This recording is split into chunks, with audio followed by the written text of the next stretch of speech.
Good afternoon, this is Media Center Ukraine Odessa, and we continue for today.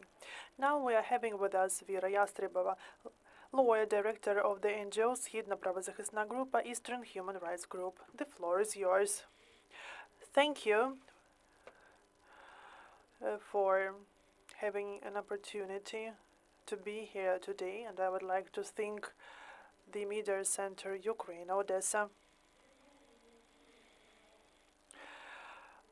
We believe it is important to inform the society about the violation processes in the temporarily occupied territories of Ukraine. And today I will briefly update you about the situation there and will also make examples and provide facts proving the violations of the Russian Federation in the temporarily occupied territories. So, what does the Russian Federation do against local populations? This includes the recruitment to illegal military units. This is alienation of property, both real estate and mobile property. And this also includes criminal prosecutions and also the rulings of the so-called courts that are controlled by the Russian Federation. According to the information we get from our sources, unfortunately, the occupiers continue actions aimed at recruiting local residents to the ranks of the military units of the occupiers.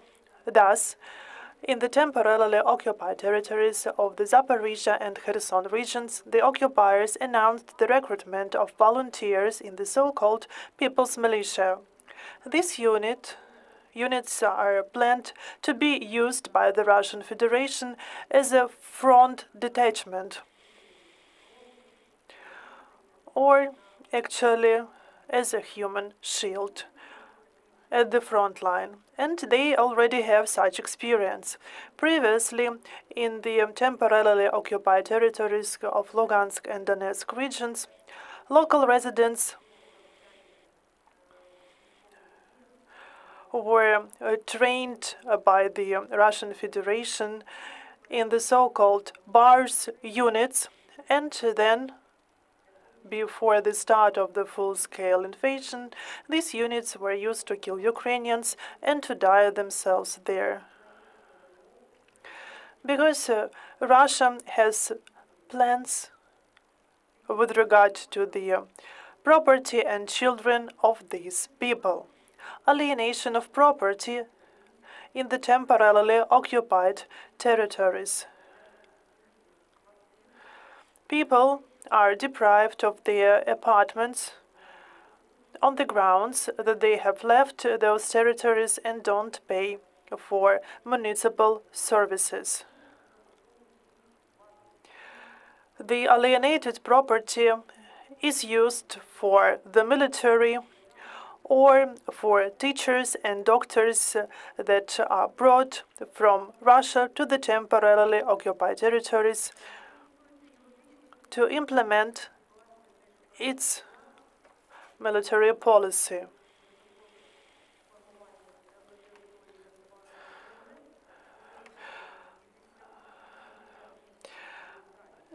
There are 88 external administrations that were introduced at the illegal armed group, so-called LNR, after the 24th of February. So the people were taken from there, and the legal entities were substituted by other administrations.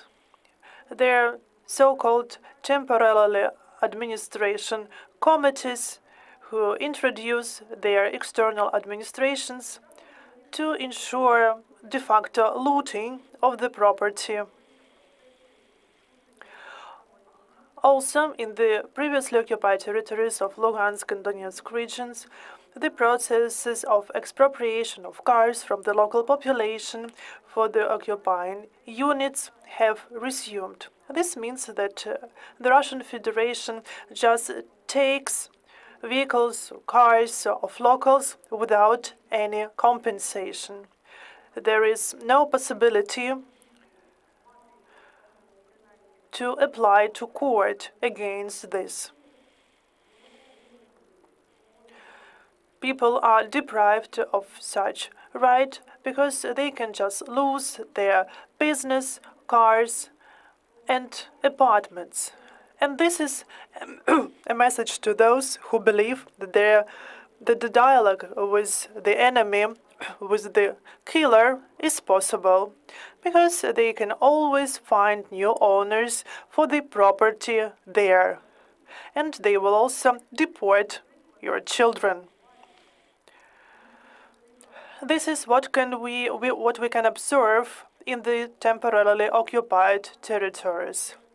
So we need to use this information to understand the future steps of our enemy, to prevent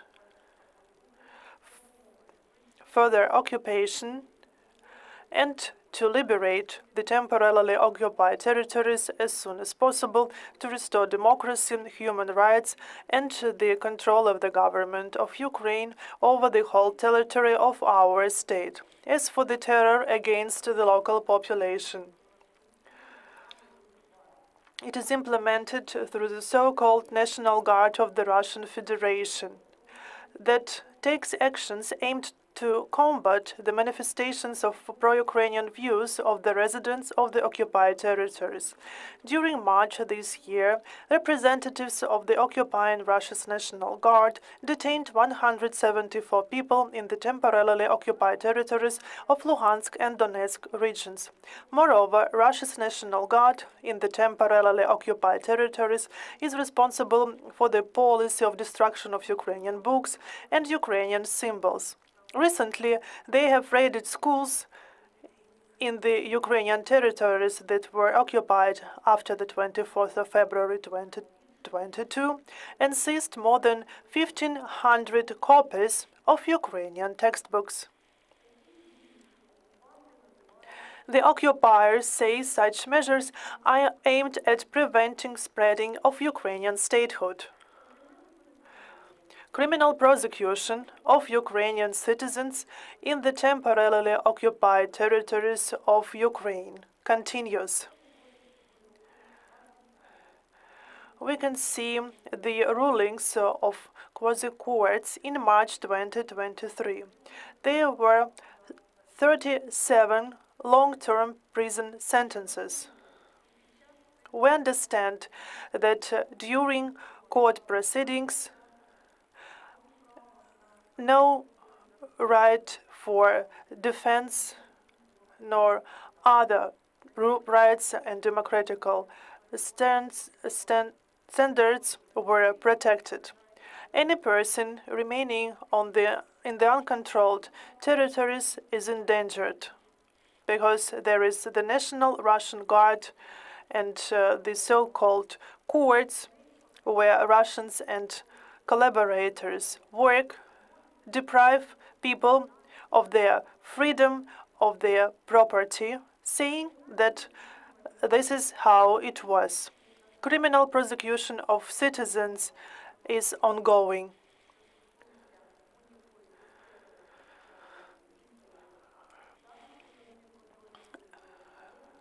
There is no defense system in the temporarily controlled territories.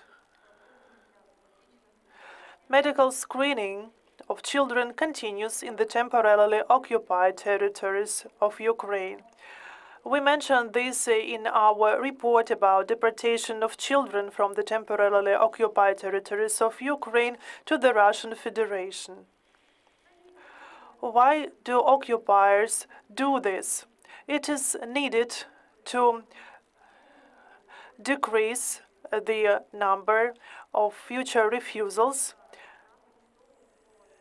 in the families of the Russian Federation. And that's why they have started medical filtering system in the temporarily occupied territories. They examine children, they collect analysis to identify possible illnesses that require long-term treatment for such children not to be adopted by the Russian families. These children will be left in the temporarily occupied territories because the Russian Federation needs Ukrainians that are healthy to turn them into Russians.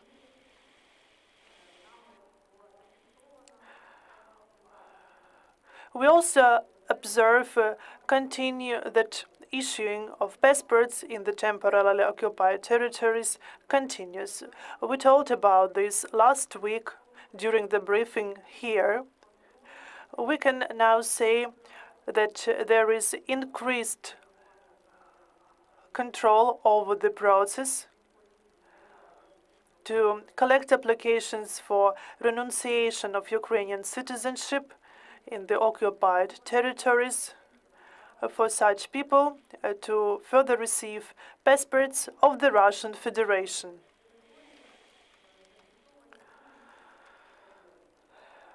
There are other problems in the temporarily occupied territories. There is no access to proper medical services and care. It also includes lack of water supply, no services, no municipal services provided. And this also includes the situation with the garbage. There is a big problem with the removal of garbage in the temporarily occupied territories. This problem is not new. It was greatly aggravated when in 2021 landfills in the Russian-occupied territories of Ukraine were used by more than 93%. Today, there are no factories to process garbage there. There are no additional landfills to store or utilize garbage there as well.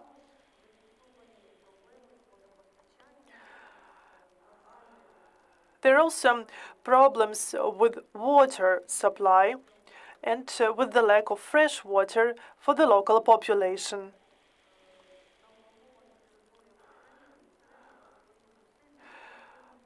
The Russian Federation focuses on control over the local population in the temporarily occupied territories of Ukraine.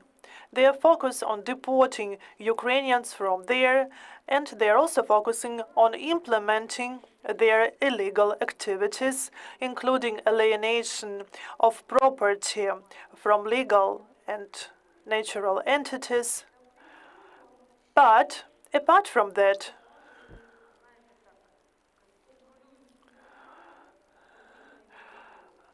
they try to gain some benefit from controlling those territories. We've got information that the occupiers have started illegal mining of minerals. So first they mined coal, but now they also mined granite, sand, crushed stone, namely in the granite Krasnodon deposit. The occupiers involve in these activities locals that face a very difficult economical situation and need some money to earn, but they are also people who come there from the Russian Federation.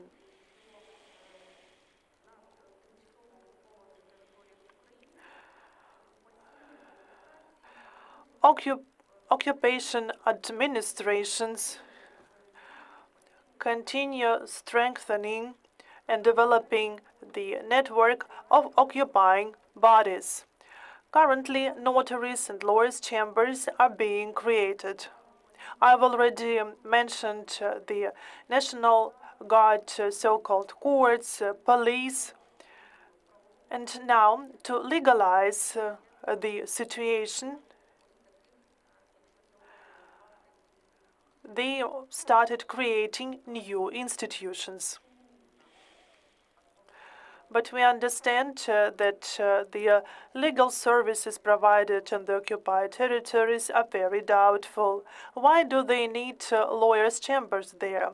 To organize robbery of local population and to at least pretend that there are some legal grounds for alienation of the property there. To avoid additional times and resources, and to do this right there and not on the territories of the Russian Federation.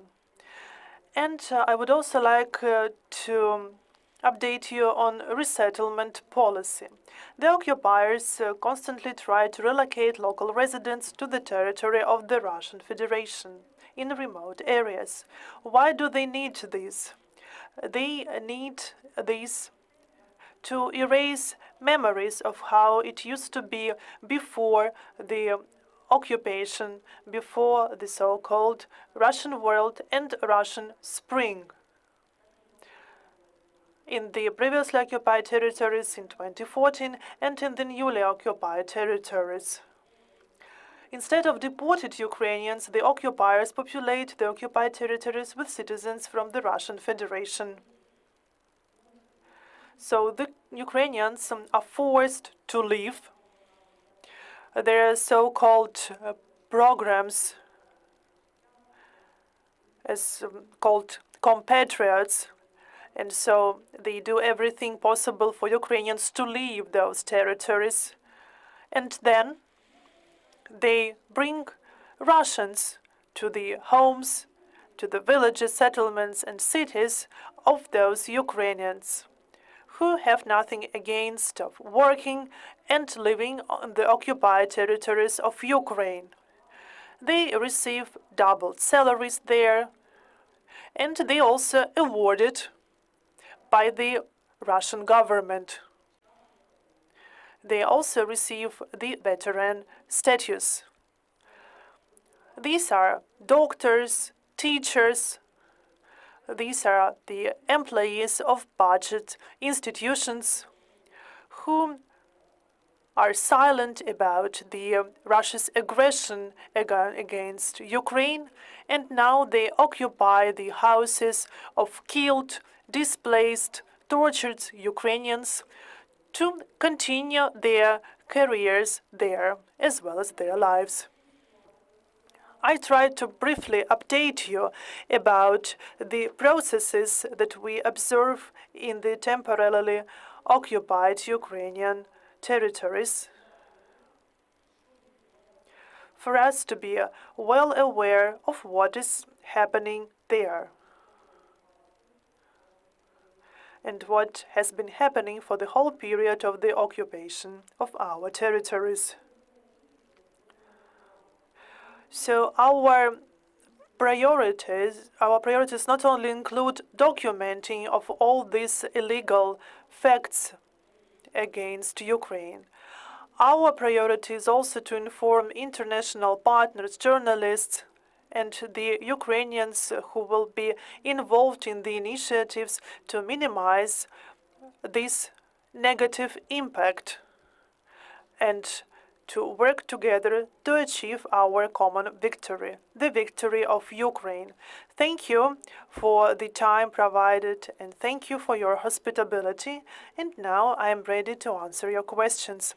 Thank you very much, Ms. Yastrebova. Are there any questions from the floor? There are no questions. Then we will stop here. Thank you very much for being with us today. That was Vira Yastrebova, lawyer director of the NGO Shidna Pravozahisna grupa. That was our last briefing for today. See you tomorrow.